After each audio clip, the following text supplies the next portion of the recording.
आज ਲੈਸਨ ਅਸੀਂ ਪੜਾਂਗੇ ਬੱਚਿਓ ਲੈਸਨ ਨੰਬਰ 2 ਇਨ ਦਾ ਪਾਰਕ ਦੇ ਵਿੱਚ ਅਸੀਂ ਸੈਰ ਕਰਨ ਵੀ ਜਾਂਦੇ ਆ ਜਾਂ ਪਾਰਕ ਦੀ ਸੈਰ। ਬੱਚਿਓ ਅਸੀਂ ਰੋਜ਼ ਕੁਝ ਇਹੋ ਜਿਹੀਆਂ ਚੀਜ਼ਾਂ ਦੇਖਦੇ ਆ ਤੇ ਸਾਨੂੰ ਪਛਾਣ ਹੋ ਜਾਂਦੀ ਹੈ ਔਰ ਦੇਖ ਕੇ ਹੀ ਅਸੀਂ ਉਹਨੂੰ ਪਛਾਣ ਜਾਈਦਾ ਕਿ ਇਹ ਚੀਜ਼ ਕਿਹੜੀ ਹੈ। ਪਰ ਇਸ ਤੋਂ ਇਲਾਵਾ ਬਿਨਾਂ ਦੇਖੇ ਅਸੀਂ ਕਈ ਚੀਜ਼ਾਂ ਨੂੰ ਪਛਾਣ ਲੈਂਦੇ ਆ ਸਕਿਨ ਨਾਲ, ਨੋਜ਼ ਨਾਲ, ਈਅਰਸ ਦੇ ਨਾਲ, ਜਾਂ ਅਸੀਂ ਇਹਨੂੰ ਕਹਿ ਸਕਦੇ ਆ ਸਕਿਨ ਦੇ ਨਾਲ ਟੱਚ ਕਰਕੇ, ਨੋਜ਼ ਦੇ ਨਾਲ ਸਮੈਲ ਕਰਕੇ ਔਰ ਈਅਰਸ ਦੇ ਨਾਲ ਸਾਊਂਡ ਤੋਂ ਅਸੀਂ ਹੀਅਰਿੰਗ ਕਰਕੇ ਅਸੀਂ ਚੀਜ਼ਾਂ ਨੂੰ ਪਛਾਣ ਜਾਂਦੇ ਆ। ਦੇਖਣ ਨੂੰ ਅਸੀਂ ਜਦੋਂ ਦੇਖਦੇ ਆ ਤਾਂ ਪਛਾਣ ਜਾਂਦੇ ਆ ਕਿ ਇਹਦਾ ਕਲਰ ਕਿਹੜਾ ਹੈ, ਬਲੈਕ ਐਂਡ ਵਾਈਟ ਹੈ। ਅਗਰ ਸਾਡੀ ਅੱਖਾਂ ਤੇ ਪੱਟੀ ਬੰਨ ਦਿੱਤੀ ਜਾਵੇ ਤਾਂ ਅਗਰ ਕੋਈ ਗਲਾਸ ਦੇ ਵਿੱਚ ਚੀਜ਼ ਹੈ ਤਾਂ ਅਸੀਂ ਉਹਨੂੰ ਟੱਚ ਕਰਕੇ ਪਤਾ ਕਰ ਸਕਦੇ ਹਾਂ ਕਿ ਗਰਮ ਹੈ ਕਿ ਠੰਡੀ ਹੈ। ਔਰ ਕੰਨਾਂ ਤੋਂ ਅਸੀਂ ਆਵਾਜ਼ ਸੁਣ ਕੇ ਪਤਾ ਕਰ ਸਕਦੇ ਹਾਂ ਕਿ ਇੱਥੇ ਜੇ ਕਿਹੜੇ ਪੰਛੀ ਦੀ ਆਵਾਜ਼ ਵੀ ਅਸੀਂ ਪਛਾਣ ਜਾਈਦੀ ਹੈ। ਸੋ ਇਸ ਲੈਸਨ ਦੇ ਵਿੱਚ ਆਪਾਂ ਕੁਝ ਸਮੈਲਿੰਗ, ਟੱਚਿੰਗ ਔਰ ਹੀਅਰਿੰਗ ਦੇ ਨਾਲ ਕੁਝ ਗੱਲਾਂ ਪੜਾਂਗੇ।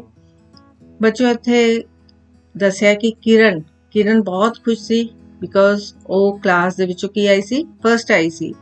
ਜਦੋਂ ਉਹ ਸਕੂਲ ਤੋਂ ਘਰ ਆਈ ਤਾਂ ਉਸਨੇ ਆਪਣੇ ਪਾਪਾ ਨੂੰ ਗੁੱਡ ਨਿਊਜ਼ ਦਿੱਤੀ ਤਾਂ ਉਹਦੇ ਪਾਪਾ ਨੇ ਕੀ ਕੀਤਾ, ਉਹਦੀ ਪਿੱਠ ਥਪਥਪਾਈ, ਕਿਰਨ ਦੀ ਪਿੱਠ ਥਪਥਪਾਈ, ਪੈਟਡ ਕਿਰਨਸ ਬੈਕ ਐਂਡ ਐਪਰੀਸ਼ੀਏਟਡ ਹਰ। ਜਦੋਂ ਤੁਸੀਂ ਵੀ ਕੁਝ ਅੱਛਾ ਕੰਮ ਕਰਦੇ ਹੋ ਤਾਂ ਮੰਮੀ ਪਾਪਾ ਨੂੰ ਦੱਸਦੇ ਹੋ ਤਾਂ ਉਹ ਖੁਸ਼ ਹੋ ਕੇ ਤੁਹਾਨੂੰ ਪਿਆਰ ਕਰਦੇ ਨੇ। ਤਾਂ ਅਸੀਂ ਕੀ ਕਰਦੇ ਹਾਂ, ਅਗਰ ਸਾਨੂੰ ਕੋਈ ਪੈਟ ਕਰਦਾ ਹੈ, ਥਪਥਪਾਉਂਦਾ ਹੈ ਤਾਂ ਅਸੀਂ ਫੀਲ ਹੈਪੀ ਕਰਦੇ ਹਾਂ ਔਰ ਖੁਸ਼ੀ ਮਹਿਸੂਸ ਹੁੰਦੀ ਹੈ ਸਾਨੂੰ। ਕਿਰਨ ਆਪਣੀ ਮੰਮਾ ਦੇ ਨਾਲ ਗੁੱਸੇ ਸੀ ਤਾਂ ਇਸ ਕਰਕੇ ਉਸਨੇ ਆਪਣੀ ਮੰਮਾ ਨੂੰ ਕੋਈ ਗੱਲ ਨਹੀਂ ਕੀਤੀ, ਪਰ ਮੰਮਾ ਨੇ ਫਿਰ ਵੀ ਉਸਨੂੰ ਹੱਗ ਕੀਤਾ ਔਰ ਪਿਆਰ ਕੀਤਾ। ਹਾਂਜੀ, ਕੁਐਸਚਨ ਹੈ, how do you feel when somebody pats your back? ਅਗਰ ਤੁਹਾਨੂੰ ਪਿੱਠ ਥਪਥਪਾਉਂਦਾ ਹੈ ਤਾਂ ਤੁਹਾਨੂੰ ਕਿਸ ਤਰ੍ਹਾਂ ਦਾ ਮਹਿਸੂਸ ਹੁੰਦਾ ਹੈ? We feel happy when somebody pats our back. ਸਾਨੂੰ ਖੁਸ਼ੀ ਮਹਿਸੂਸ ਹੁੰਦੀ ਹੈ। ਕਿਰਨ ਸ਼ਾਮ ਨੂੰ ਆਪਣੇ ਵੱਡੇ ਬ੍ਰਦਰ ਰਾਜੂ ਦੇ ਨਾਲ ਕਿੱਥੇ ਗਈ? ਨੇੜੇ ਦੇ ਪਾਰਕ ਦੇ ਵਿੱਚ ਖੇਡਣ ਗਈ ਔਰ ਉੱਥੇ ਗਾਰਡਨਰ ਮਾਲੀ ਕੀ ਕਰ ਰਿਹਾ ਸੀਗਾ, ਮਿੱਟੀ ਪੁੱਟ ਰਿਹਾ ਸੀਗਾ ਤਾਂ ਕਿ ਉਹ ਫਲਾਵਰਸ ਬੈਡਸ ਬਣਾਉਣ ਲਈ ਫੁੱਲਾਂ ਦੀਆਂ ਕਿਆਰੀਆਂ ਬਣਾ ਰਿਹਾ ਸੀ ਤੇ ਉਹ ਮਿੱਟੀ ਤੋਂ ਬੜੀ ਹੀ ਪਲੇਜ਼ੈਂਟ ਸਮੈਲ ਆ ਰਹੀ ਸੀ। ਔਰ ਉਸ ਤੋਂ ਬਾਅਦ ਉਹਨਾਂ ਨੇ ਦੇਖਿਆ ਕਿ ਬਹੁਤ ਸਾਰੇ ਫੁੱਲ ਵੀ ਖਿਲੇ ਹੋਏ ਨੇ ਕਿਉਂਕਿ ਸਪਰਿੰਗ ਸੀਜ਼ਨ ਹੈ, ਫੁੱਲਾਂ ਦਾ ਮੌਸਮ ਹੈ ਤੇ ਫੁੱਲ ਖਿਲੇ ਹੋਏ ਨੇ ਤੇ ਬੜੀ ਅੱਛੀ ਖੁਸ਼ਬੂ ਆ ਰਹੀ ਹੈ। ਕਿਰਨ ਆਪਣੇ ਬ੍ਰਦਰ ਨੂੰ ਕਹਿੰਦੀ ਕਿ ਰੋਜ਼ ਪਲਾਂਟ ਕੋਲ ਲੈ ਕੇ ਜਾ ਕੇ ਕਹਿੰਦੀ ਕਿ ਬਹੁਤ ਸੋਹਣੀ ਦੇਖੋ ਖੁਸ਼ਬੂ ਆ ਰਹੀ ਹੈ। ਉਹਦਾ ਬ੍ਰਦਰ ਕਹਿੰਦਾ ਕਿ ਮੈਨੂੰ ਤਾਂ ਵਾਈਟ ਜਿਹੜੇ ਫਲਾਵਰਸ ਹੈ ਉਹ ਜੈਸਮੀਨ ਦੇ ਤੇ ਉਹਨਾਂ ਤੋਂ ਮੈਨੂੰ ਅੱਛੀ ਖੁਸ਼ਬੂ ਆ ਰਹੀ ਹੈ। ਬੱਚੋ ਇੱਥੇ ਕੁਐਸਚਨ ਹੈ, make a list of some flower the fragrance of which you like the most. ਇੱਥੇ ਤੁਸੀਂ ਕੁਝ ਫਲਾਵਰਸ ਦੇ ਨਾਮ ਨਿਕਲੇ ਨੇ ਜਿਨ੍ਹਾਂ ਦੀ ਅੱਛੀ ਖੁਸ਼ਬੂ ਆਉਂਦੀ ਹੈ, ਜਿਵੇਂ ਕਿ ਰੋਜ਼, ਜੈਸਮੀਨ, ਮੈਰੀਗੋਲਡ, ਲੈਵੈਂਡਰ। ਉਸ ਤੋਂ ਬਾਅਦ ਆਪਸ ਦੇ ਵਿੱਚ ਉਹ ਗੱਲਾਂ ਕਰ ਰਹੇ ਸੀ ਔਰ ਅੱਛੀ ਉਹਨਾਂ ਨੂੰ ਲੱਗ ਰਹੀ ਸੀ ਫੁੱਲਾਂ ਦੀ ਖੁਸ਼ਬੂ।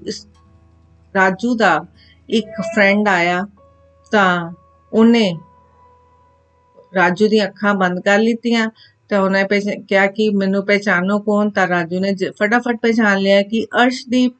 ਤਾਂ ਉਹਨੇ ਕਿਹਾ ਕਿ ਤੂੰ ਮੈਨੂੰ ਕਿਸ ਤਰ੍ਹਾਂ ਪਹਿਚਾਨਿਆ? ਤਾਂ ਰਾਜੂ ਨੇ ਕਿਹਾ ਮੈਂ ਤੇਰੇ ਹੱਥਾਂ ਤੋਂ ਪਹਿਚਾਨਿਆ because your hands are rough and fingers are very fat. ਤੁਹਾਡੀਆਂ ਜਿਹੜੇ ਹੱਥ ਬਹੁਤ ਸਖਤ ਨੇ ਤੇ ਉਂਗਲਾਂ ਜਿਹੜੀਆਂ ਨੇ ਮੋਟੀਆਂ ਨੇ, ਸੋ ਇਸ ਕਰਕੇ ਮੈਂ ਤੁਹਾਨੂੰ ਕਿਹਦੇ ਨਾਲ ਪਹਿਚਾਨ ਲਿਆ? ਟੱਚ ਕਰਕੇ।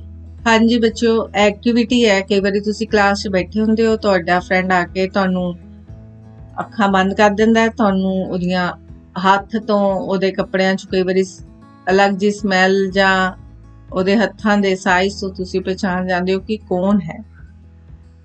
ਅਰਸ਼ਦੀਪ ਆਪਣੇ ਨਾਲ ਪਾਰਕ ਦੇ ਵਿੱਚ ਕੀ ਲੈ ਕੇ ਆਇਆ ਸੀ, ਡੌਗ ਲੈ ਕੇ ਆਇਆ ਸੀ। ਰਾਜੂ ਡੌਗ ਤੋਂ ਬਹੁਤ ਡਰਦਾ ਸੀ। ਅਰਸ਼ਦੀਪ ਨੇ ਕਿਹਾ ਕਿ ਇਹ ਮੇਰਾ ਜਿਹੜਾ ਡੌਗੀ ਹੈ ਤੈਨੂੰ ਕੋਈ ਨੁਕਸਾਨ ਨਹੀਂ ਪਹੁੰਚਾਏਗਾ। ਹਾਰਮ ਦਾ ਮਤਲਬ ਹੈ ਨੁਕਸਾਨ, ਔਰ ਮੈਂ ਇਹਨੂੰ ਅੱਜ ਸਾਬਣ ਦੇ ਨਾਲ ਨਵਾ ਕੇ ਵੀ ਲਿਆਇਆ ਹਾਂ। ਦੇਖੋ ਇਹਦੀ ਸਕਿਨ ਜਿਹੜੀ ਫਰ ਹੈ ਕਿੰਨੀ ਸੌਫਟ ਹੈ, ਐਂਡ ਟੱਚ ਕਰਕੇ ਦੇਖੋ ਬੱਚੋ ਫਰ ਕੀ ਹੁੰਦੀ ਹੈ, ਜੱਤ ਹੁੰਦੀ ਹੈ, ਜਾਂ ਜਿਹੜੇ ਵਾਲ ਲੱਗੇ ਹੁੰਦੇ ਨੇ ਅਸੀਂ ਉਹਨਾਂ ਨੂੰ ਕੀ ਬੋਲਦੇ ਆ, ਫਰ ਬੋਲਦੇ ਆ। ਰਾਜੂ ਨੇ ਸਟਾਰਟਡ ਪੈਟਿੰਗ ਦਾ ਡੌਗ, ਉਹਨੂੰ ਥਪਥਪਾਣਾ ਸ਼ੁਰੂ ਕੀਤਾ ਔਰ ਉਸਨੇ ਦੇਖਿਆ ਕਿ ਇਹਦੀ ਜਿਹੜੀ ਫਰ ਸੀ ਬਹੁਤ ਸੌਫਟ ਸੀ। ਰਾਜੂ ਨੇ ਉਹਨੂੰ ਪਸੰਦ ਕੀਤਾ ਔਰ ਡੌਗ ਵੀ ਜਿਹੜਾ ਸੀਗਾ ਉਹ ਵੀ ਪਿਆਰ ਦੇ ਨਾਲ ਪੂੰਛ ਹਿਲਾਉਣ ਲੱਗ ਪਿਆ। ਤਾਂ ਰਾਜੂ ਨੇ ਦੇਖਿਆ ਕਿ ਜਦੋਂ ਇਹ ਮੈਂ ਪਿਆਰ ਕਰਦਾ ਹਾਂ ਤੇ ਡੌਗ ਵੀ ਕਿੰਨਾ ਪਿਆਰ ਕਰਦਾ ਹੈ, ਤਾਂ ਉਹਨੂੰ ਯਾਦ ਆਇਆ ਕਿ ਉਹਦੇ ਘਰ ਦੇ ਵਿੱਚ ਜਦੋਂ ਕਾਓ ਦਾ ਬੱਚਾ ਸੀ ਤਾਂ ਉਹ ਵੀ ਉਹਦਾ ਹੱਥ ਚੜਦੀ ਸੀ। ਸੋ ਬੱਚੋ ਜਿਹੜੇ ਐਨੀਮਲਸ ਹੁੰਦੇ ਨੇ ਇਹਨਾਂ ਦੀਆਂ ਵੀ ਸਾਡੇ ਵਰਗੀਆਂ ਹਿਊਮਨਸ ਵਰਗੀਆਂ ਇਮੋਸ਼ਨਸ ਹੁੰਦੀਆਂ ਨੇ, ਔਰ ਇਹ ਵੀ ਬੰਦਿਆਂ ਨੂੰ ਵੀ ਪਿਆਰ ਕਰਦੀਆਂ ਨੇ। ਸੋ ਸਾਨੂੰ ਜਾਨਵਰਾਂ ਨੂੰ ਪਿਆਰ ਕਰਨਾ ਚਾਹੀਦਾ ਹੈ। ਹਾਂਜੀ, ਇੱਕ ਐਕਟੀਵਿਟੀ ਬੇਟਾ ਤੁਸੀਂ ਘਰ ਕਰ ਸਕਦੇ ਹੋ। ਤੁਸੀਂ ਕੁਛ ਆਰਟੀਕਲਸ ਲੈ ਲਓ, ਜਾਂ ਕੁਛ ਆਇਰਨ ਦੇ ਜਾਂ ਲੋਹੇ ਦੇ, ਲੱਕੜੀ ਦੇ, ਪਲਾਸਟਿਕ ਦੇ, ਬ੍ਰਿਕ ਦੇ, ਸਟੋਨ, ਕੁਛ ਵੀ ਲੈ ਕੇ ਤੁਸੀਂ ਆਪਣੇ ਬ੍ਰਦਰ ਸਿਸਟਰ ਦੇ ਨਾਲ ਅੱਖਾਂ ਦੇ ਪੱਟੀ ਬਣ ਕੇ ਇਹ ਗੇਮ ਜਿਹੜੀ ਹੈ ਖੇਡ ਸਕਦੇ ਹੋ, ਔਰ ਉਹਦੇ ਨੰਬਰ ਲਗਾ ਸਕਦੇ ਹੋ ਕਿ ਫਿਰ ਕੌਣ ਫਸਟ ਆਇਆ, ਉਸਨੇ ਕਿਹੜੀਆਂ ਚੀਜ਼ਾਂ ਨੂੰ ਪਹਿਚਾਨਿਆ। ਇਹ ਤੁਸੀਂ ਆਪਣੇ ਬ੍ਰਦਰ ਸਿਸਟਰ ਦੇ ਨਾਲ ਗੇਮ ਖੇਡ ਸਕਦੇ ਹੋ। ਜਦੋਂ ਦੋਨੋਂ ਫਰੈਂਡਸ ਆਪਸ ਦੇ ਵਿੱਚ ਗੱਲਾਂ ਕਰ ਰਹੇ ਸੀ, ਗੌਸਪਿੰਗ ਕਰ ਰਹੇ ਸੀ, ਤਾਂ ਕਿਰਨ ਤੋਂ ਦੂਰ ਚਲੇ ਗਏ ਤੇ ਕਿਰਨ ਜਿਹੜੀ ਸੀਗੀ ਫਲਾਵਰ ਬੈਡਸ, ਕਿਆਰੀਆਂ ਦੇ ਨੇੜੇ, ਫੁੱਲਾਂ ਦੀਆਂ ਕਿਆਰੀਆਂ ਦੇ ਨੇੜੇ ਜਿਹੜਾ ਬੈਂਚ ਸੀ ਉੱਥੇ ਬੈਠ ਗਈ, ਔਰ ਉੱਥੇ ਉਸਨੇ ਦੇਖਿਆ ਕਿ ਇੱਕ ਆਦਮੀ ਬੈਂਚ ਤੇ ਆ ਕੇ ਬੈਠ ਗਿਆ ਔਰ ਕਿਰਨ ਦੇ ਨਾਲ ਉਹ ਪੁੱਛਣਾ ਸ਼ੁਰੂ ਕੀਤਾ ਕਿ ਤੁਸੀਂ ਕਿਹੜੀ ਕਲਾਸ 'ਚ ਪੜ੍ਹਦੇ ਹੋ ਜਾਂ ਤੁਹਾਡਾ ਘਰ ਕਿੱਥੇ ਆ, ਔਰ ਉਹਨੇ ਉਹਨੂੰ ਟੌਫੀ ਵੀ ਦਿੱਤੀ। ਔਰ ਉਹ ਕਿਰਨ ਦੀ ਬੈਕ ਤੇ ਹੱਥ ਲਗਾ ਰਿਹਾ ਸੀ, ਪਿੱਠ ਤੇ ਹੱਥ ਲਗਾ ਰਿਹਾ ਸੀ, ਤਾਂ ਕਿਰਨ ਨੂੰ ਉਹਦਾ ਬਿਹੇਵੀਅਰ ਅੱਛਾ ਨਹੀਂ ਸੀ ਲੱਗ ਰਿਹਾ। ਉਹ ਉੱਠ ਗਈ ਔਰ ਆਪਣੇ ਬ੍ਰਦਰ ਦੇ ਕੋਲ ਚਲੀ ਗਈ, ਤਾਂ ਉਸਨੇ ਰਾਜੂ ਨੂੰ ਜਾ ਕੇ ਦੱਸਿਆ ਕਿ ਜਿਹੜਾ ਇੱਕ ਆਦਮੀ ਬੈਂਚ ਤੇ ਆ ਕੇ ਬੈਠ ਗਿਆ ਸੀ ਔਰ ਉਸਨੂੰ ਚੰਗਾ ਨਹੀਂ ਲੱਗ ਰਿਹਾ ਸੀ। ਸੋ ਬੱਚਿਓ, ਤੁਹਾਨੂੰ ਵੀ ਅਗਰ ਕੋਈ ਗਲਤ ਢੰਗ ਦੇ ਨਾਲ ਟੱਚ ਕਰਦਾ ਹੈ ਜਾਂ ਤੁਹਾਨੂੰ ਨਹੀਂ ਚੰਗਾ ਲੱਗਦਾ, ਤਾਂ ਤੁਹਾਨੂੰ ਉਹਨਾਂ ਤੋਂ ਪਰੇ ਹੋ ਜਾਣਾ ਚਾਹੀਦਾ ਹੈ ਔਰ ਆਪਣੇ ਵੱਡਿਆਂ ਨੂੰ ਜ਼ਰੂਰ ਦੱਸਣਾ ਚਾਹੀਦਾ ਹੈ ਕਿ ਇਹ ਇਸ ਤਰ੍ਹਾਂ ਦੀ ਮੇਰੇ ਨਾਲ ਹਰਕਤ ਕਰ ਰਿਹਾ ਹੈ। ਸੋ ਉਸ ਤੋਂ ਬਾਅਦ ਉਹਨਾਂ ਨੇ ਵਾਟਰ ਕੂਲਰ ਤੋਂ ਪਾਣੀ ਪੀਤਾ ਔਰ ਉਹ ਘਰ ਜਾ ਰਹੇ ਸੀ ਤਾਂ ਉਹਨਾਂ ਨੂੰ ਬਹੁਤ ਸਟਿੰਕਿੰਗ ਬੈਡਲੀ ਗੰਦੀ ਸਮੈਲ ਆ ਰਹੀ ਸੀ। ਕਿਰਨ ਨੇ ਆਪਣਾ ਨੱਕ ਢੱਕ ਲਿਆ। ਰਾਜੂ ਨੇ ਕਿਹਾ ਹੁਣੇ ਅਸੀਂ ਇੰਨੀ ਅੱਛੀ ਖੁਸ਼ਬੂ ਦਾ ਇੰਜੋਏ ਕੀਤਾ, ਫ੍ਰੈਗਨੈਂਸ ਆਫ ਫਲਾਵਰਸ, ਔਰ ਹੁਣੇ ਭੈੜੀ ਸਮੈਲ ਆ ਰਹੀ ਹੈ।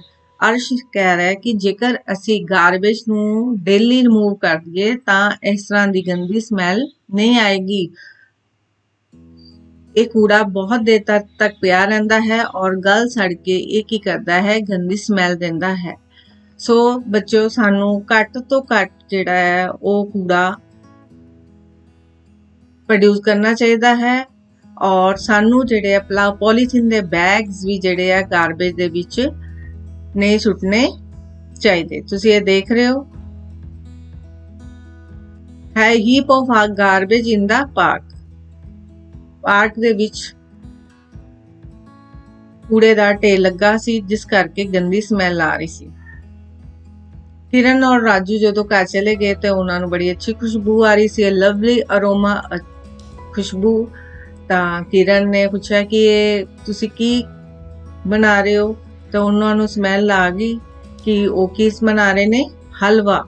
ਤਾਂ ਫਿਰ ਇੱਕ ਹੋਰ ਸਮੈਲ ਆ ਰਹੀ ਸੀ ਕਿਉਂਕਿ ਉਹਦੀ ਮੰਮਾ ਨੇ ਕੀ ਬਣਾਈ ਸੀ, ਚਟਨੀ ਬਣਾਈ ਸੀ, ਪੁਦੀਨੇ ਦੇ ਪੱਤਿਆਂ ਦੀ ਚਟਨੀ ਬਣਾਈ ਸੀ, ਤੇ ਉਹਨਾਂ ਨੂੰ ਖੁਸ਼ਬੂ ਵੀ ਆ ਗਈ ਕਿ ਚਟਨੀ ਦੀ ਬਣੀ ਹੈ। ਸੋ ਬੱਚਿਓ, ਤੁਸੀਂ ਲੈਸਨ ਤੇ ਚ ਦੇਖਿਆ ਕਿ ਸਮੈਲ ਲੈ ਕੇ ਅਸੀਂ ਪਤਾ ਕਰ ਸਕਦੇ ਹਾਂ ਕਿ ਇਹ ਕਾਹਦੀ ਚੀਜ਼ ਹੈ। ਅਸੀਂ ਸੁਣ ਕੇ ਔਰ ਅਸੀਂ ਟੱਚ ਕਰਕੇ ਪਤਾ ਕਰ ਸਕਦੇ ਹਾਂ। Things to remember, we should not do such mischievous activity which could cause harm। ਸਾਨੂੰ ਸ਼ਰਾਰਤਾਂ ਜਿਹੜੀਆਂ ਨਹੀਂ ਕਰਨੀਆਂ ਚਾਹੀਦੀਆਂ ਜਿਸ ਕਰਕੇ ਕੋਈ ਨੁਕਸਾਨ ਹੋ ਸਕੇ। ਔਰ ਅਸੀਂ ਚੀਜ਼ਾਂ ਨੂੰ ਕਿਸ ਤਰ੍ਹਾਂ ਸਮੈਲ ਨਾਲ, ਸੀਇੰਗ ਨਾਲ, ਟੱਚਿੰਗ ਨਾਲ ਤੇ ਹੀਅਰਿੰਗ ਦੇ ਨਾਲ ਆਇਡੈਂਟੀਫਾਈ ਕਰ ਸਕਦੇ ਹਾਂ। ਬਹੁਤ ਸਾਰੇ ਜਿਹੜੇ ਫਲਾਵਰਸ ਨੇ ਉਹ ਸਪਰਿੰਗ ਸੀਜ਼ਨ ਦੇ ਵਿੱਚ ਹੀ ਉਗਦੇ ਹਨ। ਜਿਸ ਐਨੀਮਲਸ ਹਿਊਮਨ ਦੀ ਤਰ੍ਹਾਂ ਵੀ ਉਹਨਾਂ ਦੀਆਂ ਕੀ ਹੁੰਦੀਆਂ ਨੇ, ਇਮੋਸ਼ਨ ਹੁੰਦੀਆਂ ਨੇ ਔਰ touch, feel emotions and touch. ਉਹ ਮਹਿਸੂਸ ਕਰ ਲੈਂਦੇ ਕਿ ਸਾਨੂੰ ਕੋਈ ਪਿਆਰ ਕਰ ਰਿਹਾ ਹੈ ਕਿ ਕੋਈ ਮਾਰ ਰਿਹਾ ਹੈ। ਅਗਰ ਜੇ ਬੱਚਿਓ ਸਾਨੂੰ ਕਿਸੇ ਦਾ ਬਿਹੇਵੀਅਰ ਨਹੀਂ ਚੰਗਾ ਲੱਗਦਾ ਤਾਂ ਸਾਨੂੰ ਕਿਹਨੂੰ ਦੱਸਣਾ ਚਾਹੀਦਾ ਹੈ? ਐਲਡਰਸ ਨੂੰ, ਆਪਣੇ ਵੱਡਿਆਂ ਨੂੰ ਦੱਸਣਾ ਚਾਹੀਦਾ ਹੈ। ਔਰ ਸਾਨੂੰ ਮਿਨੀਮਮ ਗਾਰਬੇਜ ਪ੍ਰੋਡਿਊਸ ਕਰਨਾ ਚਾਹੀਦਾ ਹੈ। ਘੱਟ ਤੋਂ ਘੱਟ ਕੂੜਾ ਜਿਹੜਾ ਹੈ ਉਹ ਪ੍ਰੋਡਿਊਸ ਕਰਨਾ ਚਾਹੀਦਾ ਹੈ। ਔਰ ਅਸੀਂ ਡਿਫਰੈਂਟ ਟੇਸਟ ਜਿਹੜੇ ਆ ਕਿਸ ਤਰ੍ਹਾਂ ਫੀਲ ਕਰਦੇ ਹਾਂ? ਟੰਗ ਦੇ ਨਾਲ। ਹਾਂਜੀ, ਇੱਕ ਕੁਛ ਬਲੈਂਕਸ ਆ ਗਿਆ ਹੈ। ਮੈਨ, ਆਦਮੀ, ਫਰ, ਜੱਤ, ਲਵਡ, ਪਿਆਰ, हैप्पी, खुश, फ्रेगनेंस, खुशबू या मह, फ्लावर्स, फूल। Father was very dash, father was very happy। my mummy loved Kiran by taking her in lap। Mummy ਨੇ ਕੀ ਕੀਤਾ? ਕਿਰਨ ਨੂੰ ਪਿਆਰ ਕੀਤਾ, ਬੁੱਕਲ ਦੇ ਵਿੱਚ ਲੈ ਕੇ ਜਾਂ ਗੋਦ ਵਿੱਚ ਲੈ ਕੇ ਪਿਆਰ ਕੀਤਾ। many dash bloom due to spring season। spring season ਦੇ ਵਿੱਚ ਕੀ ਆਉਂਦੇ ਨੇ? ਫੁੱਲ। how soft is the dash of dog। ਕੁੱਤੇ ਦੀ ਫਰ ਕਿੰਨੀ soft C. another man was also sitting on the bench। ਹਾਂਜੀ ਬੱਚਿਓ, ਟਿਕ the correct and cross। all flowers give same fragrance। ਸਾਰੇ ਫੁੱਲ ਇੱਕੋ ਜਿਹੀ ਖੁਸ਼ਬੂ ਦਿੰਦੇ ਹਨ। false। garbage must be managed daily। Garbage ਨੂੰ ਰੋਜ਼ ਠਿਕਾਣੇ ਲਗਾਉਣਾ ਚਾਹੀਦਾ ਹੈ। ਟਿਕ। ਹਾਂਜੀ, right, tick the right sentence. the fur of dog was hard, soft, thick। Ki C? soft। if somebody touch is not liked by you then tell the others। hide from the elders, should not do anything। ਵੱਡਿਆਂ ਨੂੰ ਦੱਸਣਾ ਚਾਹੀਦਾ ਹੈ, ਵੱਡਿਆਂ ਤੋਂ ਛੁਪਾਉਣਾ ਚਾਹੀਦਾ ਹੈ। ਕਿਸੇ ਨੂੰ ਨਹੀਂ ਦੱਸਣਾ ਚਾਹੀਦਾ ਤਾਂ ਸਾਨੂੰ ਕੀ ਕਰਨਾ ਚਾਹੀਦਾ ਹੈ?